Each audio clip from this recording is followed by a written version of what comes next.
You are listening to SPN, the Sports Podcasting Network.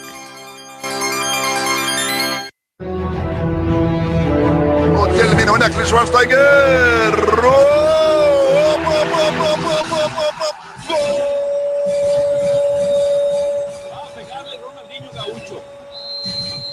Ya lo hace, pierna derecha, directo al arco, golazo, golazo, golazo,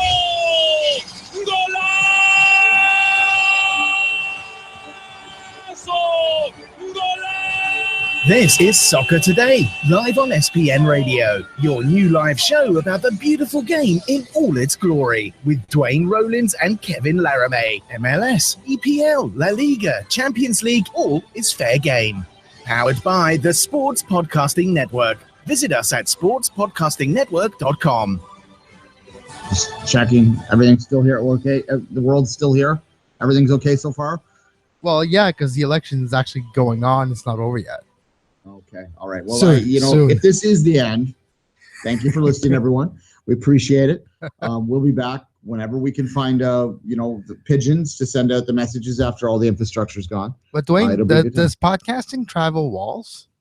Because there might be a wall between our two countries, between the two solitudes of the North American soccer perspective. There might be a wall soon. Yeah, precisely.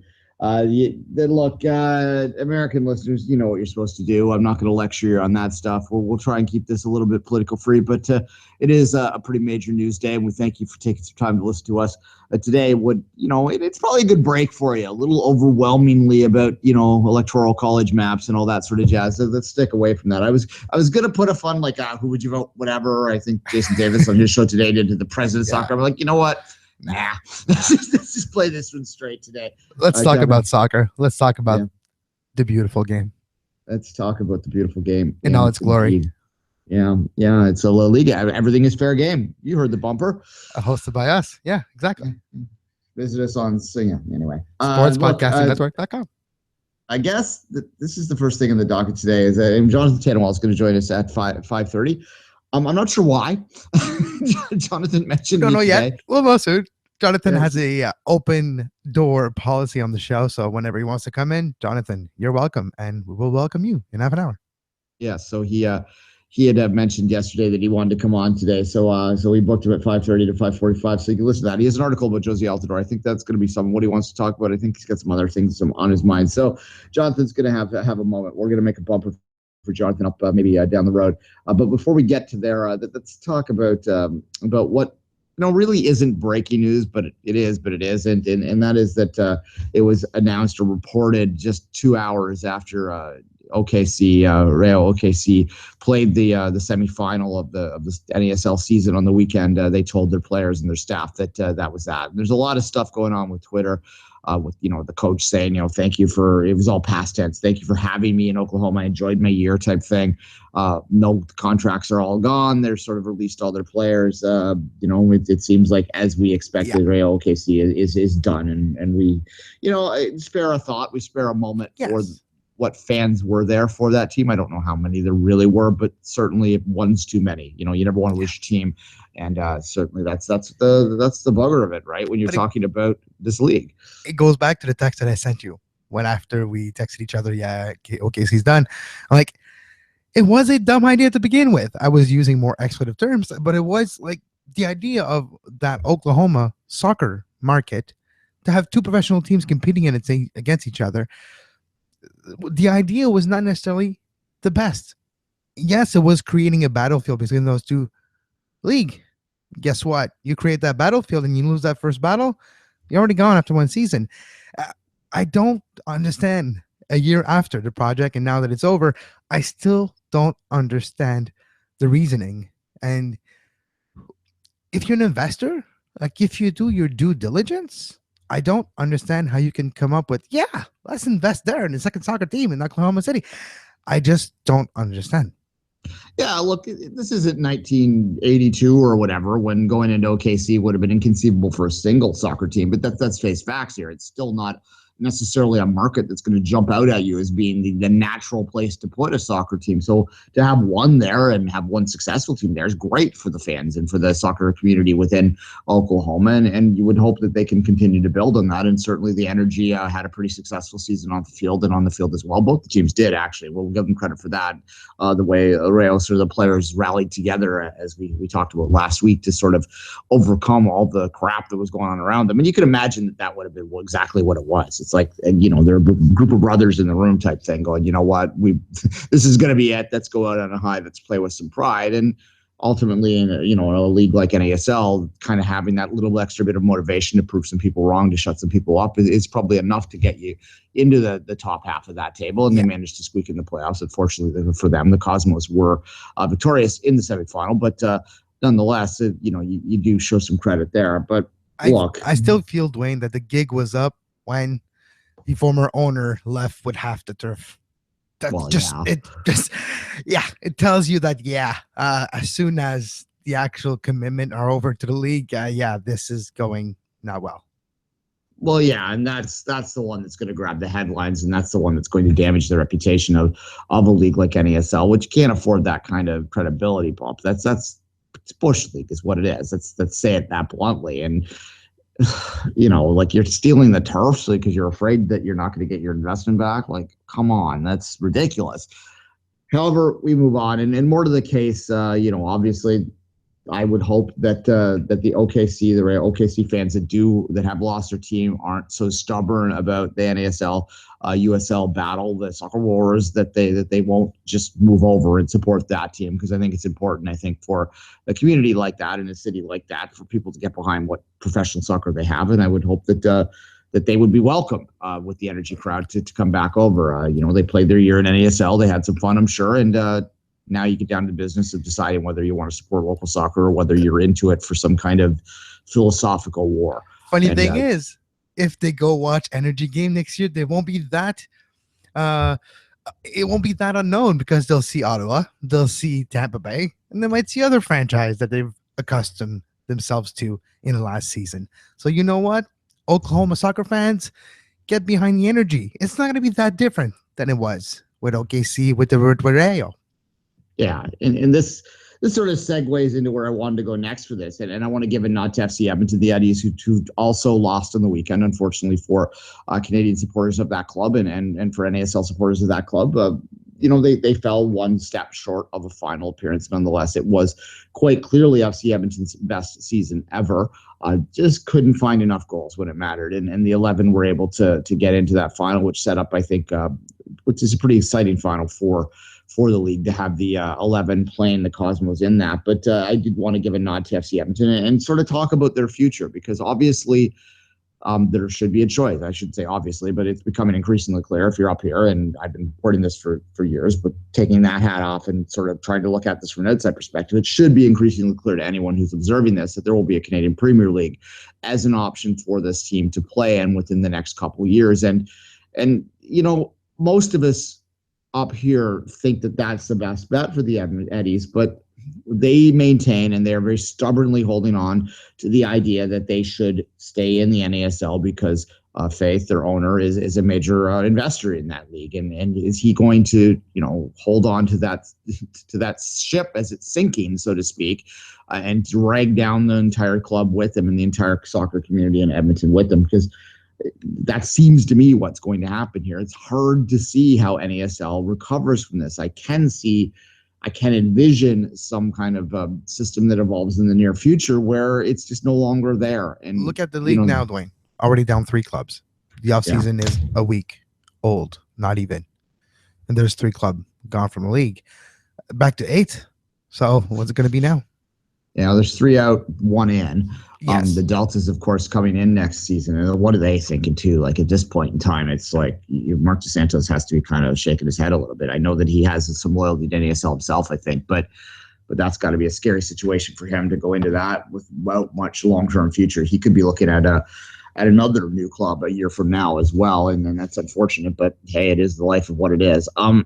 Look, I don't necessarily, having said this, as I've said this before, I think there is room for a difference in philosophy, for an option for for this kind of difference in philosophy to exist. So I don't necessarily advocate for the complete merging of those leagues. I'm just a pragmatist when it comes to this stuff, and I look at it and I wonder, I don't know whether they can survive under this current model without some significant changes. And once you get those significant changes coming in, then you kind of have to question whether there is a difference in philosophy anymore anyway. Kevin, it's fascinating. Go ahead. It's that off season of the NASL is crucial for, well, just that. And when you go back to Sunil Gulati meeting the leadership of both the leagues last week, interesting. Like, there's a lot of things going on. All the pieces are moving behind the scenes. We'll see where they end up, and that's going to be unraveling in front of us in the next 2 months.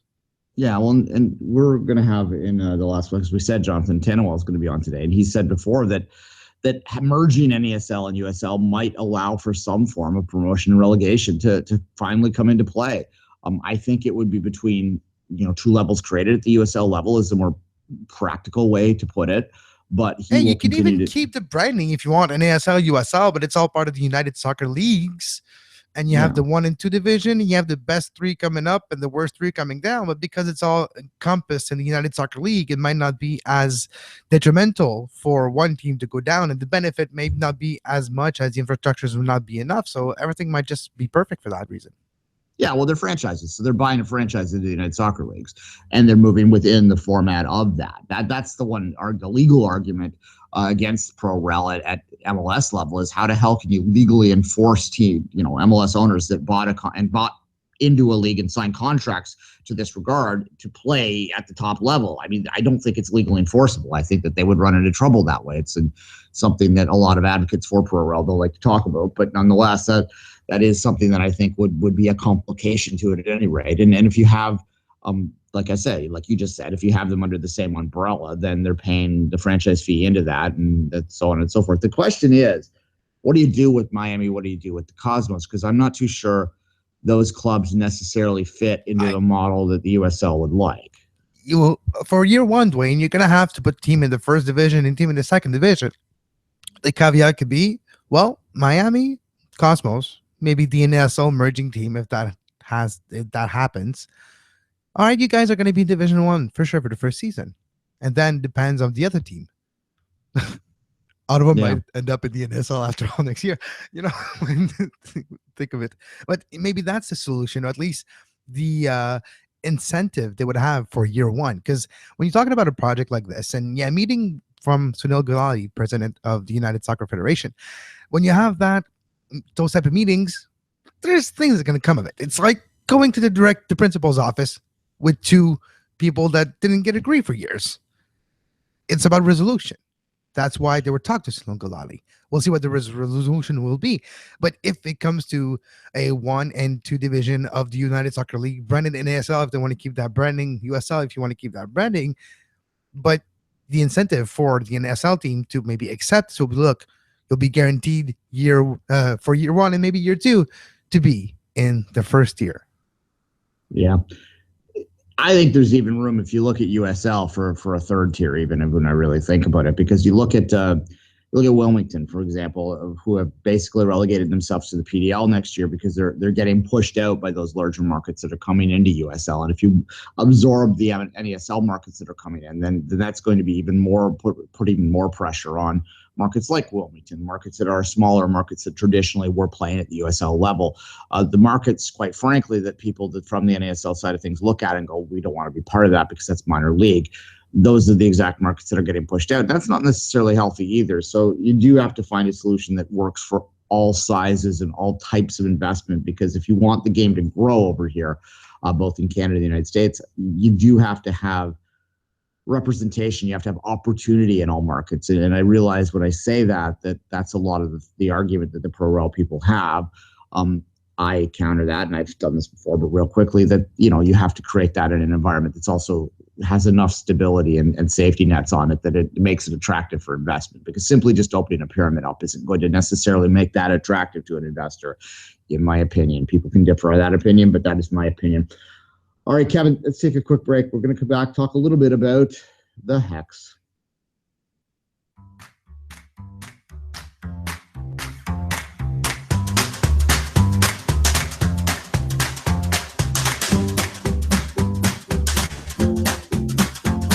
You are listening to Soccer Today, live on SPN Radio.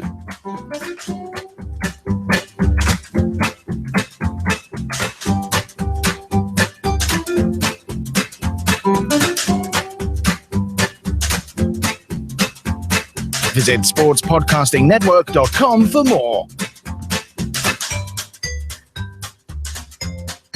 And we're back. Friday is a very special date within the CONCACAF calendar of every 4 years. Certainly in the United States, it is a date that is very much looked forward to. It has now happened, what is it, 3 times or 2 times it's happened, Kevin? I have to think off the top of my head. I think third or fourth. I couldn't tell you off the top of my head either. Yeah. I mean, many times. Yeah. And they have a name for it. 2-0.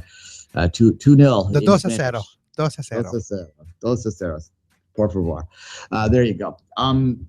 Is this the biggest event on the CONCACAF calendar nowadays? Because I could make that argument that it is, that there is no other game. We're talking about Gold Cup finals, even the Centenario. I'm not sure there's a bigger game, a bigger annual, not annual, but bigger consistent event that occurs anymore than the Canada, that ain't it, U.S. Mexico in Columbus. That Columbus game, there's something special about it now. Well, it's been a few, every 4 years we get that game, and it because of the result that the United States did have in those 2-0, a few times it happens. Maybe that's why, yes, we do see things in a bubble. So maybe in our circles, it seems bigger than it is in real life. But it is a competitive game between this federation's biggest rival, in a way, at least the rivals at the biggest level of play, which is the United States and Mexico. Because of that fact, and that game is important, you got 6 teams, it's the opening, and you're going to Costa Rica right away. So if you don't get the result, you never won in Costa Rica before. So it might not be the first time next week. So you have to get the points where you can. You're either looking at the United States getting 3 points, maybe a result in Costa Rica, or they can end up having none.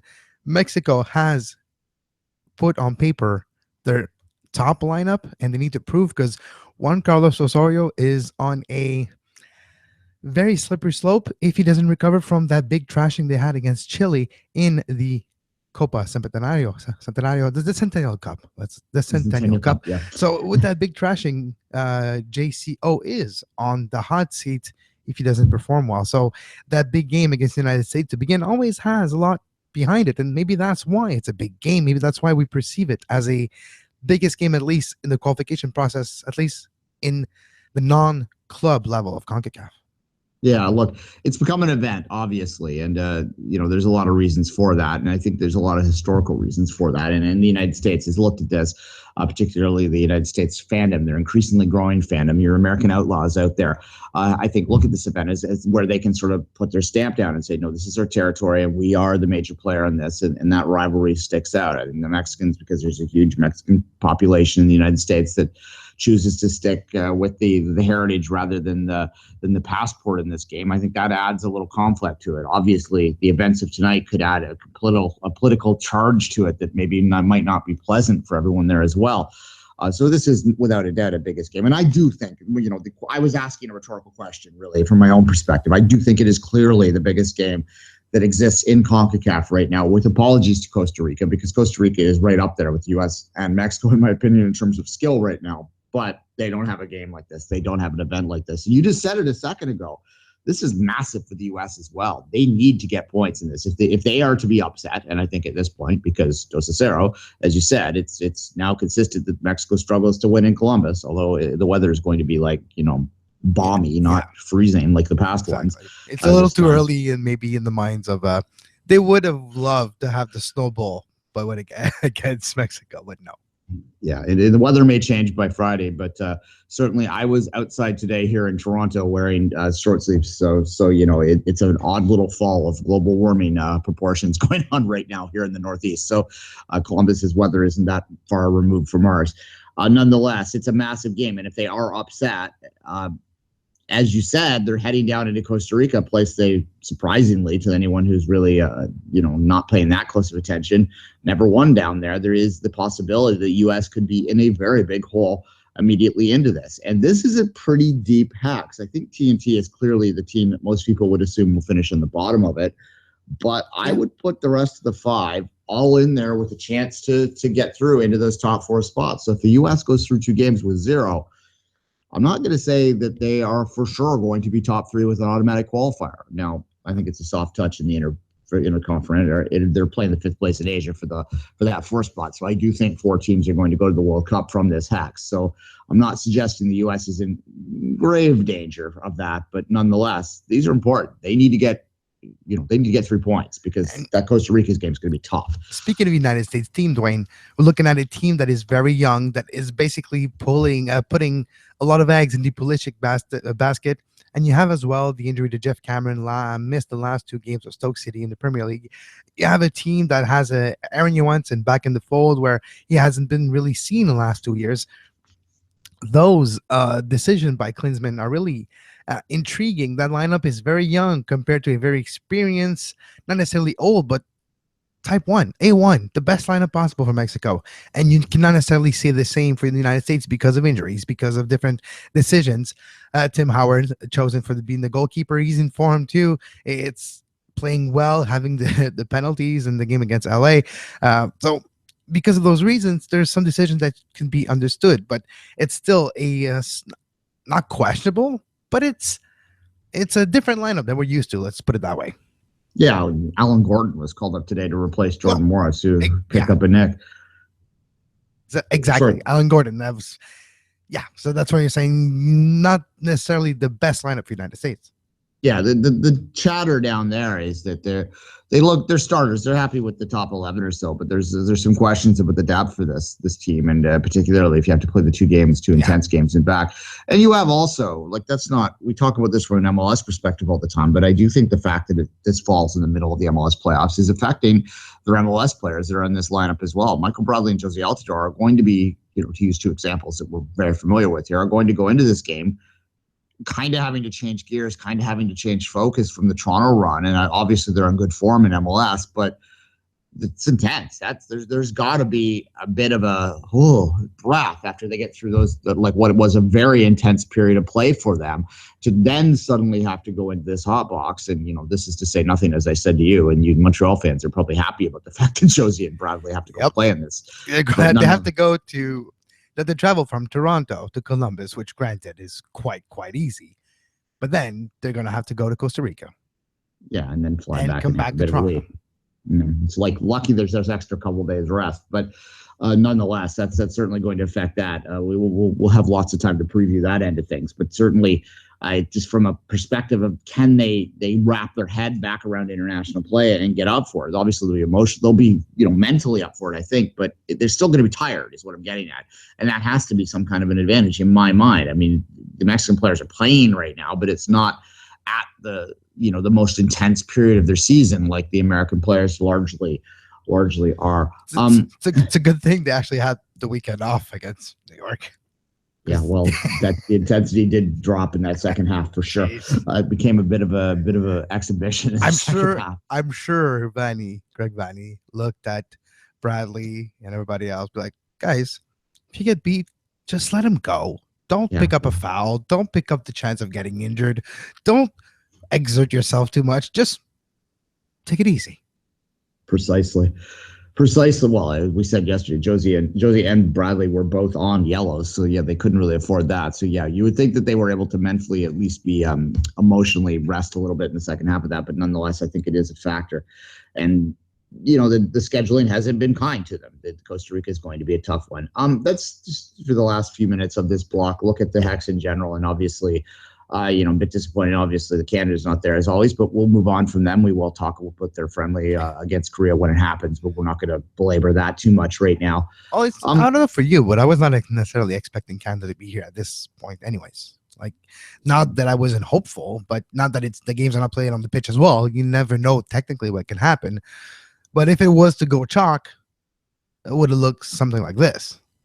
Intellectually, I think most of us understood when they got the draw in El Salvador against that weaker El Salvadorian team that maybe that was it, because it was always going to be nearly impossible to get points off Mexico, and that proved to be the case. But we've had this like eulogy already, but quickly now, I do remain somewhat positive about the overall qualifying for Canada. And I know that's going to upset people, but I had a very, very bleak view of what they could possibly do heading into this, and they exceeded what I thought they would do. So, yeah, you're right. I didn't anticipate them to be here. I thought there might have been a little hope going into those final two games. It didn't work out that way. We move on.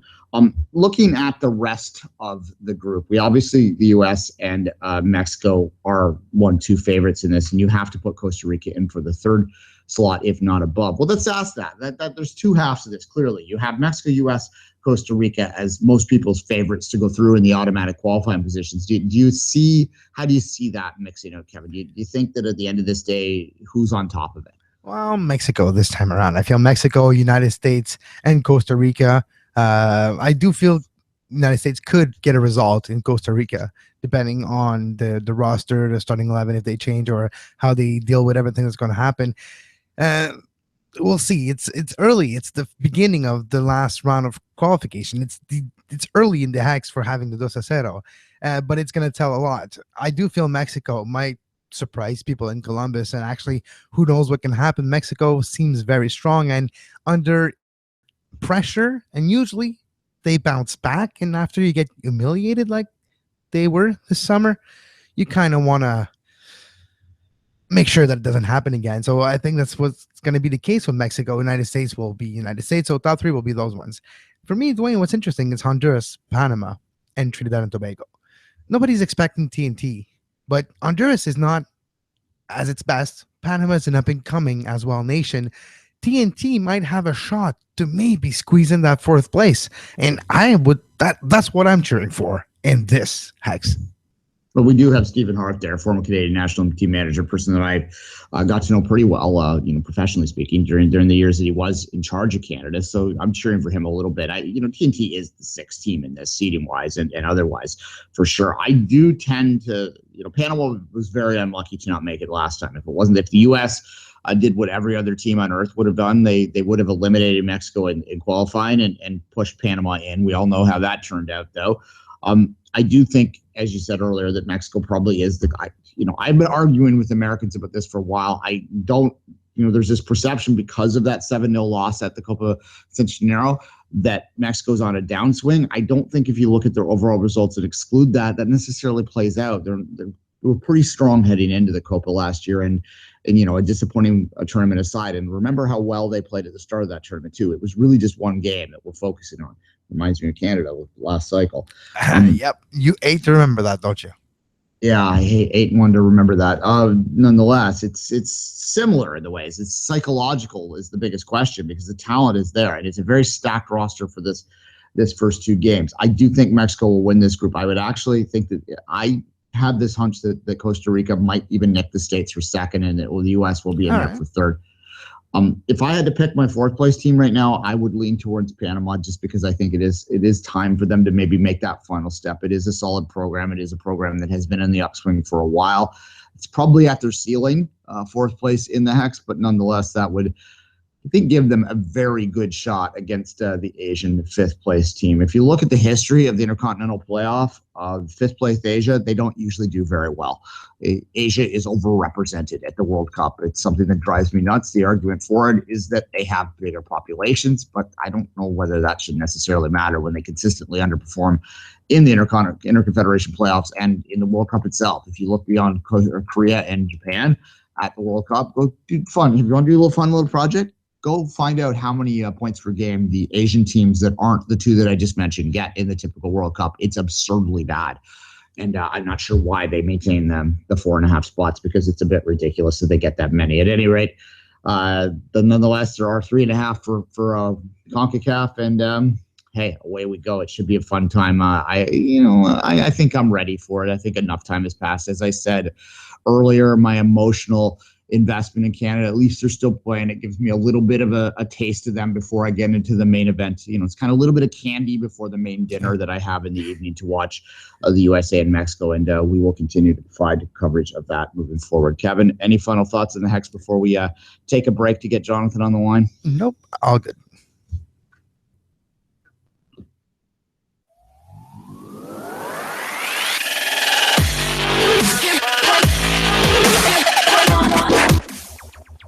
You're listening to Soccer Today on SPN Radio. You can find the on-demand version of this very show on iTunes, Stitcher, Feedburner, Podbay Player, Podbean, anywhere you get your podcasts under the Sports Podcasting Network feed. Subscribe to our YouTube page to make sure you never miss a live show talking about soccer today, the MLS post-game show, open lines after dark, 5 rings daily during the Olympics. Make sure you subscribe and give us a follow on Twitter at SportsPodNet and like our Facebook page, facebook.com/Sports Podcasting Network.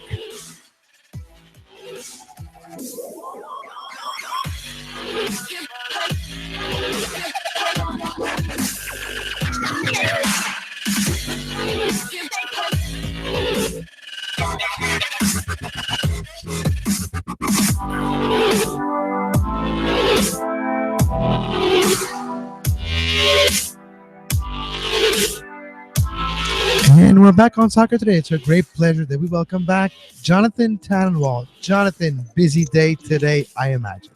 Yeah, and modern technology is just causing me all kinds of trouble right now. So, no problem. The nature of Skype, friends, is that if you're trying to run 2 devices at once, yes, it calls them both, and then you have a problem because you can't take both calls at the same time.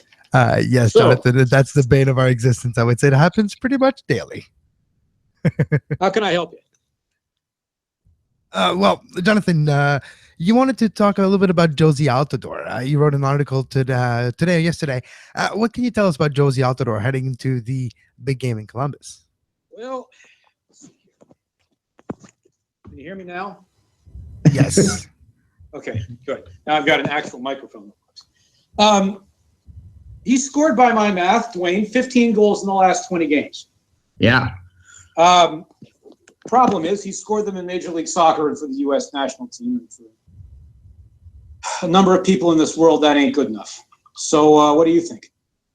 I think that Jozy Altidore is on the form of his, not since Holland has he been on form this good. And I think scoring is scoring. We have this conversation about the Italian national team's opinion of Seba Giovinco's scoring as well. I mean, if you could score, you're scoring. I don't care where you're doing it, who you're doing it for. It's a skill that not everyone has in the world, Jonathan. And if I were an American, I'd be pretty excited about Jozy Altidore's form right now. I know people in Toronto are very excited about Jozy Altidore's form right now.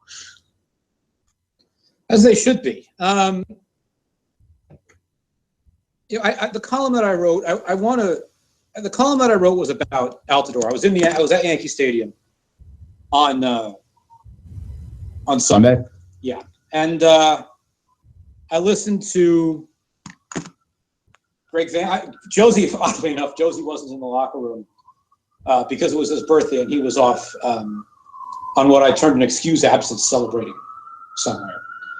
I talked to Greg Vanny and I talked to Michael Bradley. And I asked Vanny, you know what election day is in Philadelphia? It's lots of cop cars. I can see that. Hey, jeez. Sorry, fellas. Well, that's what you get when your former mayor's on CNN. Yeah, right. I asked Greg Vanny what he makes of all the scrutiny that Jozy gets and you know, how Altidore has evidently responded to something since the end of July with this scoring run that he's on. And Vanny said he doesn't really deserve scrutiny. He's a player who had some issues in terms of injury, and sometimes those aren't the player's fault. He's worked incredibly hard to get healthy, to find his form, and you can see what he's capable of doing, which is something we always knew he was going to be capable of doing. Now, it's just me, Duane, or is there an implicit acknowledgement in there that Altidore hasn't always done it? No, it was absolutely. I mean, the injury part is key, and I think that's most of the chatter up here prior to July was, there was legitimate debate about whether Altidore should be brought back next year. I don't think that debate's happening anymore, and the debate centered around his inability to stay healthy. And you know, there is a question. It's not the athlete's fault, obviously, when they get hurt, but there are athletes out there that are just injury prone, and it certainly does. I was going to still say does. It does seem that Jozy might be that kind of athlete, as long as he can stay healthy, though. Quite clearly at an MLS level, he's immensely talented and immensely immense talent. He has a good eye for goal that you just can't teach, as I said off the top. So that's kind of where I come down there. The question does remain the injuries. And, here in Toronto, they're holding their breath on these two games because traditionally Josie comes back from U.S. camps hurt. Well, that's an interesting one. And, these next two games for the U.S. are going to be pretty special, against Mexico and then in Costa Rica. And boy,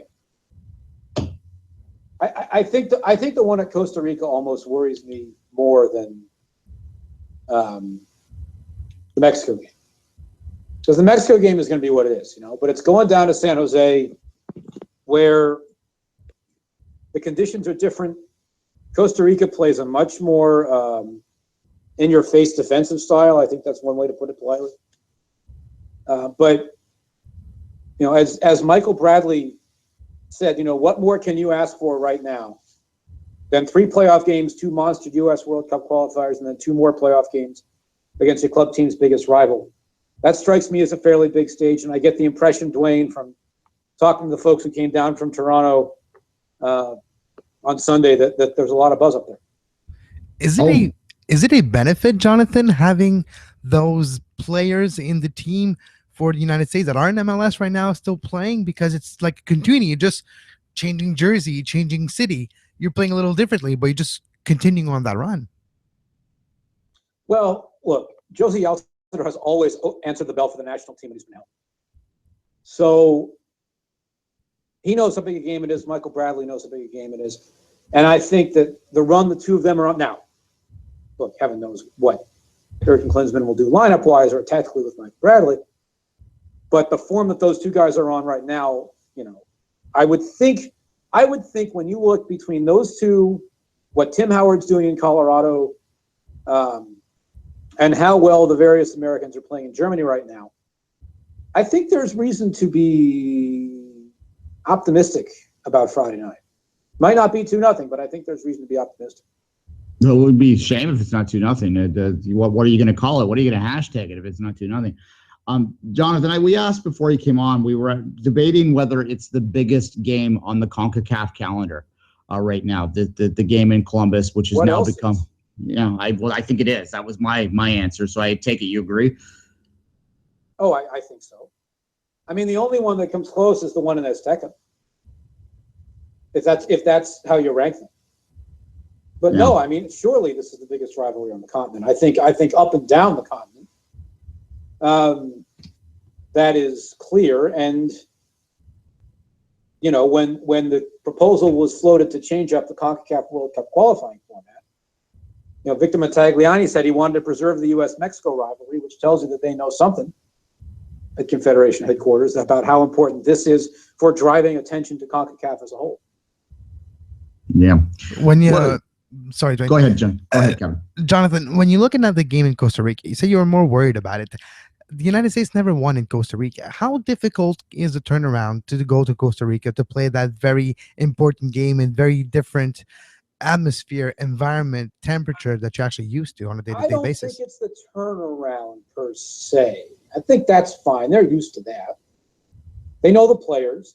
I think the biggest reason why they've never won in Costa Rica is all those games they had to play in Saprissa, when Costa Rica was not the better team, but had a home field advantage that was as good as, if not tougher than, what Mexico has. The new national stadium that they're in is still plenty intimidating, but is not. Nothing can be the same as Saprissa, ever. The artificial turf, the closeness of the stands, all of that. Yeah, if anyone hasn't seen Saprissa, it was crazy. It was maybe one of the most intimidating atmospheres in CONCACAF that doesn't get enough credit. I mean, we all talk about Azteca, but that, because of everything you just said, the turf adding a factor to it as well. I don't think anyone's upset that they have a new national stadium, Jonathan. No, I don't think so. This is the other thing I wanted to ask you about. It has to do with Montreal TFC. And it's funny because I was thinking about this, Duane, you and I were chatting about it a bit yesterday. I think, as often happens when there are big events down here, I don't know what day of the week it is anymore. It's Tuesday the 8th. Yeah, right, exactly. And it plays a little bit into what I heard you talking about with, oddly enough, with Real OKC. And it's not to take a shot at the NASL, but it does have to do with the Canadian Premier League. And a couple of things that have been on my mind about it. The first of which is this. And I know you are constantly, Duane, in the position of defending the CPL and the level it's going to be at and the exposure it's going to have and so forth. In the next few weeks, there's going to be, if we are conservative, we say 70,000 people combined between the two games. Probably more. And 600,000 some odd, I think, for each game on TSN and RDS combined. The one game last year did 582. I'd have to imagine these will do more. Yeah. What a time to be considering the CPL when two of Canada's MLS teams that constitute the fiercest rivalry in Canadian soccer right now are about to play on an enormous stage. Could this be a bad thing for the CPL? Well, yeah, no, I hear the argument, and there's no doubt that it will be one of the biggest obstacles to the CPL getting the attention it needs is going to be the three MLS teams. And it's why I think it's important that the league does not position itself in the way that the NASL did as a rival to MLS, but rather as a supplementary piece to MLS within the Canadian system. And that's a difficult thing to articulate in a pithy kind of marketing way so that people understand it. But if they try and get out there and do the whole like soccer wars thing up here, it's just going to blow back in their face because, as you said, this is obviously going to get more attention. There's obviously already pushback amongst fans of TFC of the impact of the Whitecaps, especially about the idea that this Canadian Premier League is coming in to try and steal their thunder, or in some people's minds, force them into that league, which they don't want any part of. Even in Ottawa and Edmonton, you see fans that don't want any part of that because they perceive that they're currently playing at a higher level than the CPL can hopefully be. I believe that, as I said, it has to be marketed as a supplementary piece. It has to be marketed as our league, as cooperative to MLS teams. I go so far as when you're promoting on the social media and on official league sources. I would even go so far as to give coverage to the MLS teams. I know that sounds counterintuitive to people, but just get the idea out constantly that you're not trying to chop it down, that you're not trying to compete with it, you're trying to supplement it. I've said before that if they would offer Soccer United marketing an equity stake in exchange for letting some run the marketing rights for this thing, I think it would be a success.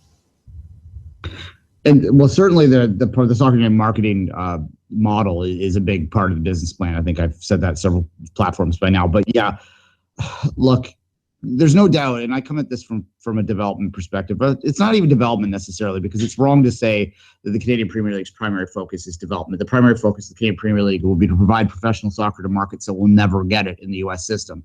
There's no way MLS is going to Regina, right? So the only way that those communities, that part of this country can get professional soccer at whatever level it ends up being is if we create our own league. And from that, something that happens because of that will be some development. But again, yeah, you're right. It will be difficult to overcome that, overcoming the perception that exists in all Canadian sports that it is always better to compete in a cross-border league. We are a unique country that way. Our sporting history, our cultural history even is tied in to proving ourselves against the big bad Americans, and which one you reason. Just did. Yeah. Well, and that's why that game is now getting absolute general buzz outside of the bubble. I mean, the front page of the Star, front page of the Globe. You're talking about a game that will get a lot of attention, and then of course one of those two teams will move on to play for a championship for the first time ever, and that also will just continue that momentum. Will it be a bad thing for the CPL? I don't. It depends on how they go about it. I think that you need to position yourself carefully, for sure. Well, and that leads me to this, which you were talking about earlier. and it ties into the Rayo OKC thing in this way. I saw the report last week, maybe, from Anthony Totera, that a major European club was taking a look at potentially throwing a major investment into the CPL. I guessed publicly that team might be Celtic of Glasgow. Certainly, that's the buzz. That's what the rumors are. Given their previous interest in investing in the NASL, which seems to have gone quiet for the time being.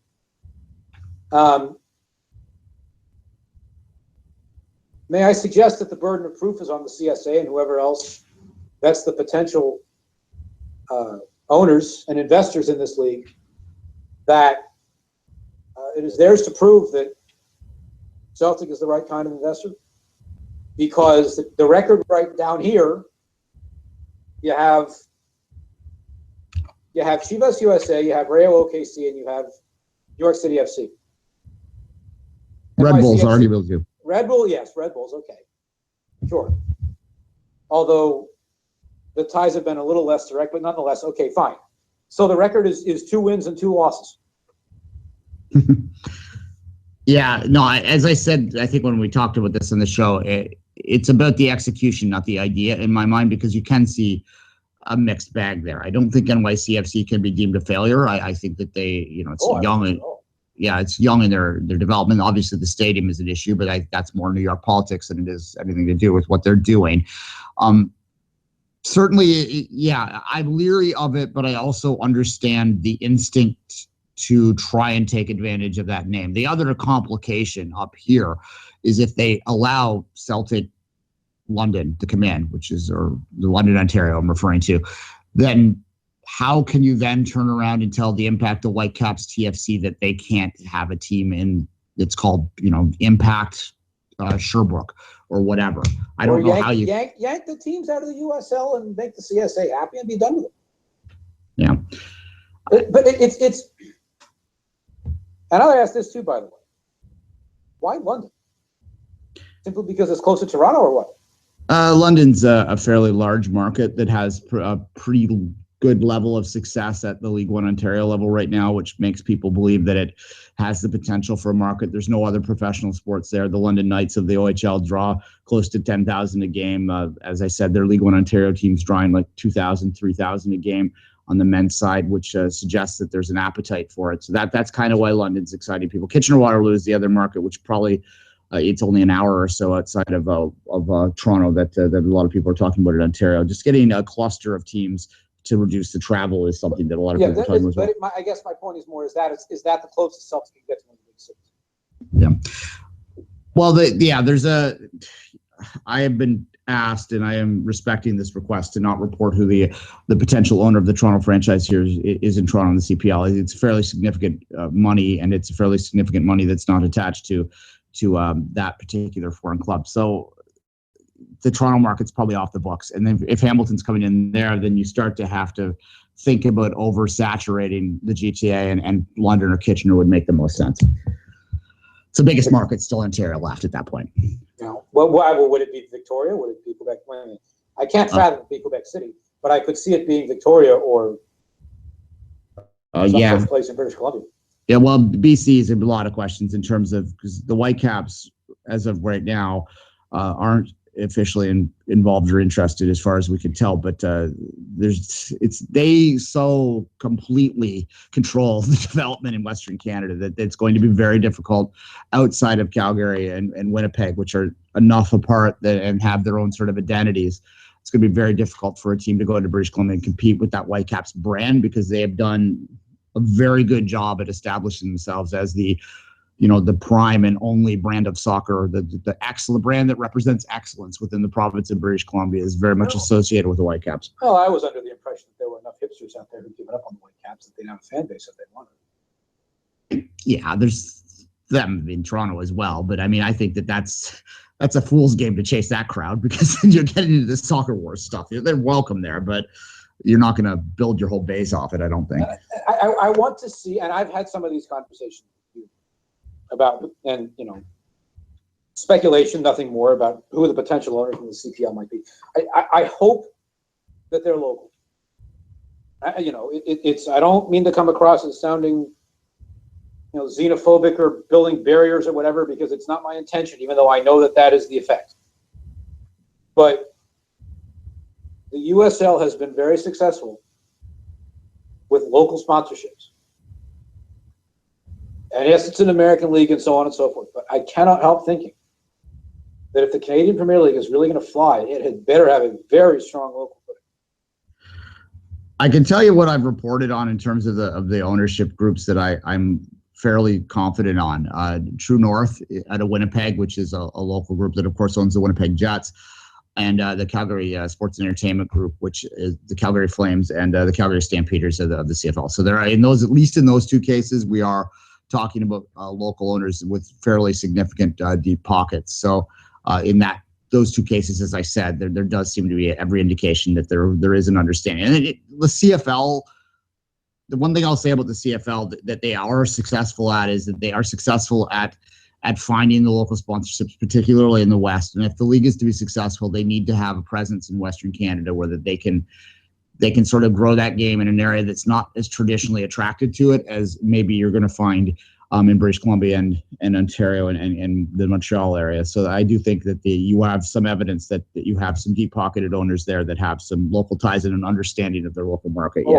I would think that has to be the core. Calgary, Winnipeg.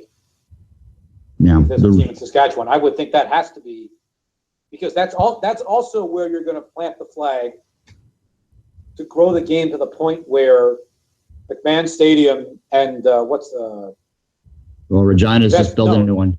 Right. Yeah, the Winnipeg one, which is scored. And Investors Group Field, where those start coming into play for the Canadian national team more. Yeah, you've actually, but you covered the U.S. in the Women's World Cup in Winnipeg, correct? Yes. Yeah, so that would be the stadium they would play out of. Maybe its size is questionable, but it is, by all accounts, a fairly nice facility. Yeah, it's a fine facility. It wasn't all the way done yet when I was there. I think they opened the doors a little early from what I heard. But, look, if the day's going to come when Canada's going to play a World Cup qualifier in that building, and I sure thought for a while that I was going there next summer, there is some demand for soccer in Winnipeg. I got that sense when I was out there. And if this satisfies it, no, there's not nonstop flights from London and Frankfurt and wherever to Winnipeg, but you can make that you can make Investors Group Field a destination for the national team fairly easily, I would think. Yeah, and we do need more destinations for the national team because, obviously with the pressures that you have on Toronto, BMO Field now with the Argos playing there, and certainly British Columbia being so far away for so much of the country, it would be nice to have something a little more central for sure. And to spread the game around for its own sake.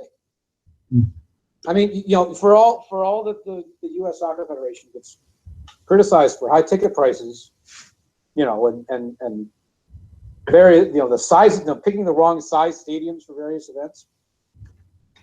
They do take the national teams around all over the country. If you live on the East Coast, you're going to get at least one men's and one women's national team game a year in Washington or Philadelphia or New York or Boston. And you're going to get one or two in LA. You're going to get maybe one in San Jose. You're going to get some in Kansas City. Not in Portland right now because they don't have grass yet, but a big game might go to Seattle. You might get one in Texas. You're going to get one in Florida. Obviously, they're going to go to Columbus for a World Cup qualifier. And then they go to Salt Lake City or Denver every now and then. They take the national teams all over, men's and women's.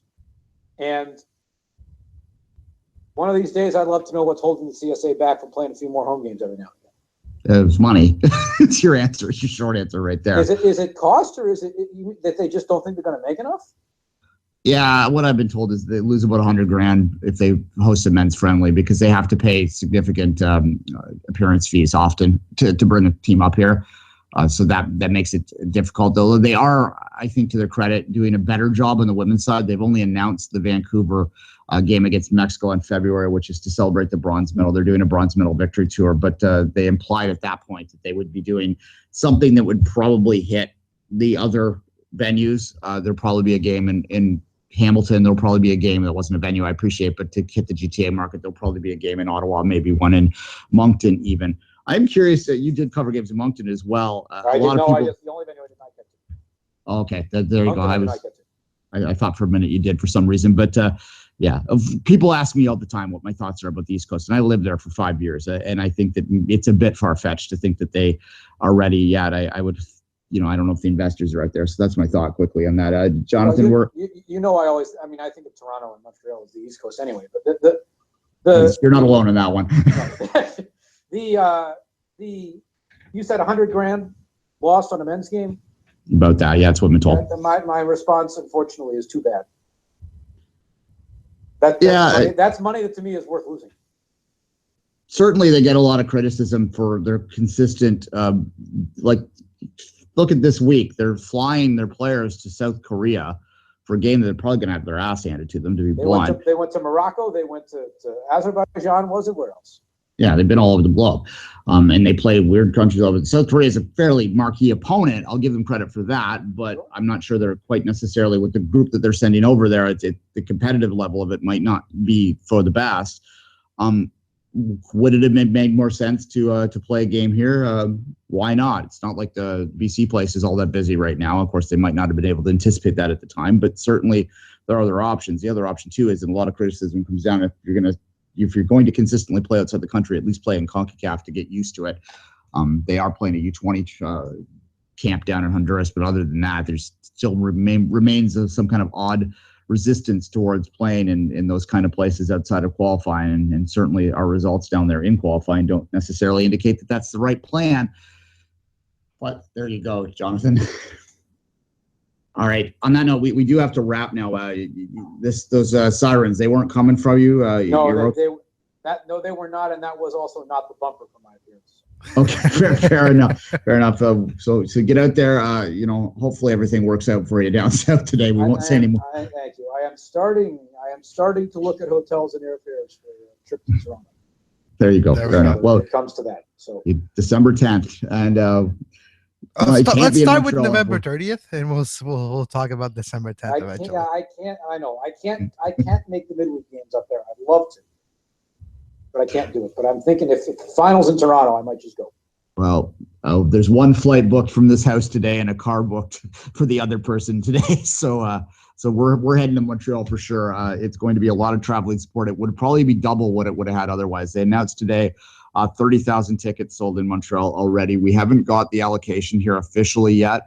We're expecting somewhere around 1,000 officially. And of course, a lot of Torontonians are just buying off Ticketmaster right now as well. There should be, if you've ever watched a Habs Leafs game in Montreal, I suspect your crowd makeup will look a lot like that. More Montreal fans. I was going to say in Toronto. Well, it's going to be Toronto. They're adding the 6,000 temporary seats that are up for the Grey Cup are going to be sold for the conference final. No. I mean, you said a Habs Leafs game in Montreal. I mean a Habs Leafs game in Toronto where there's many Habs fans. Well, there's a lot of that traditional history there. That's all part of the rivalry. And I do hope that, and we said this the other show, that American listeners, if you're listening to our show, obviously you're open-minded, but we do hope that American MLS general fans take an opportunity to check this out and see that this rivalry has every bit the color of Cascadia and twice the history, 10 times the history, but that's a different story for a different day. Jonathan, any final thoughts before we say goodbye? Not yet. No, I don't think so. Okay, no more final thoughts. Try and enjoy the election coverage if you can, or otherwise just hide. Otherwise, we'll say goodbye and wrap it up from here. And until tomorrow at 11 a.m. live on Soccer Today, well, have a great soccer. You were listening to SPN, the Sports Podcasting Network. Visit us, sportspodcastingnetwork.com.